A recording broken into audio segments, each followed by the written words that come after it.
We meet again here for the Daily Bread Bible study. This is day 134 for 2nd Chronicles 25 through 28. Now, we see in 2nd Chronicles 25 that after the murder of King Joash of Judah, his son Amaziah takes over. The new king did what was right in the sight of the Lord, and he put the members of the conspiracy to death. After hiring Israelites to join the battle against Edom, the prophet advises him to distance himself from Israel, for the Lord is, quote, not with Israel. This says to me that Israel is content with worshiping Baal and has abandoned God once again. Listening to the prophet, King Amaziah defeats Edom alone. The king then acts foolishly towards God, bringing back the gods of Edom and worshiping them. After threatening a prophet of the Lord, he hears judgment pronounced in 2 Chronicles 25, verse 16. I know that God has determined to destroy you because you have done this and have not listened to my advice. King Amaziah then picks a fight with the king of Israel, which does not go well. In 2 Chronicles 25, verse 23, King Joash of Israel captured King Amaziah of Judah, son of Joash, son of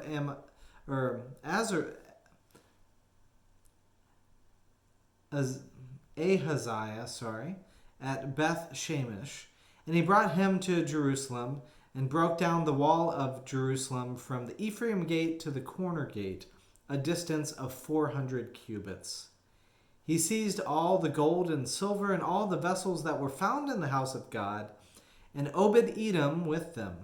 He seized also the treasuries of the king's house, also hostages, and then returned to Samaria.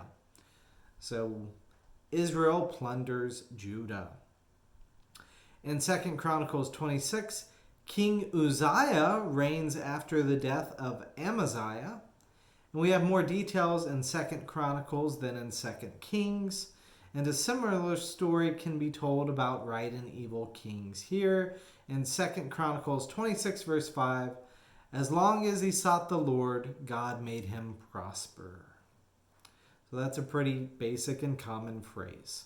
Now, King Uzziah seeks the Lord in his early days, listening to the prophet Zechariah, leading successful battles over the Philistines, the Arabs, and the Menuhites. In 2 Chronicles 26, verse 8, it says, the Ammonites paid tribute to Uzziah, and his fame spread even to the borders of Egypt, for he became very strong. He fortified Jerusalem, he built farming structures, he trained strong warriors, and this is not the only thing he grew. In 2 Chronicles 26, verse 16, but when he had become strong, he grew proud, and this was to his destruction. So as they say, pride comes before the fall, and this is true of King Uzziah.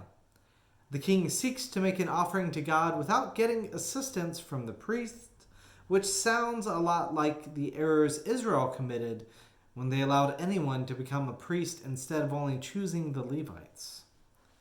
King Uzziah is stubborn until God sends a leprous disease upon the king's forehead. Thus, the king remained leprous as a consequence for not revering God, and was not allowed back in the temple because 1, he disobeyed God, and 2, he could infect other people. I should also mention that in the New Testament, Jesus clarifies that lepers are not necessarily ones who disobey God. All leprosy is not a punishment from God. And this is a biblical fallacy that even though some leprosy, can be punished by God, that's kind of what's more accurate from the biblical perspective. Now, since lepers are not necessarily disobedient to God, Jesus wants lepers to be included in worship of God, and often heals them as a sign of God's love, acceptance, and inclusion. When the church isolates people based upon fallacies, we should look to ourselves and critique what challenges, what biases we might have. So moving on to 2 Chronicles 27, leprosy aside. King Uzziah dies disconnected from God. His son Jotham reigns over Judah in his place.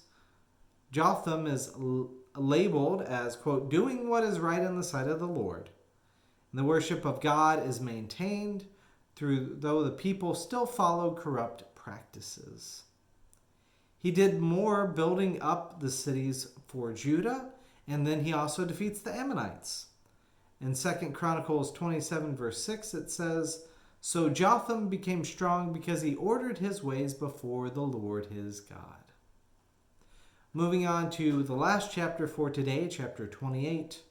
After the death of Jotham, his son Ahaz takes over.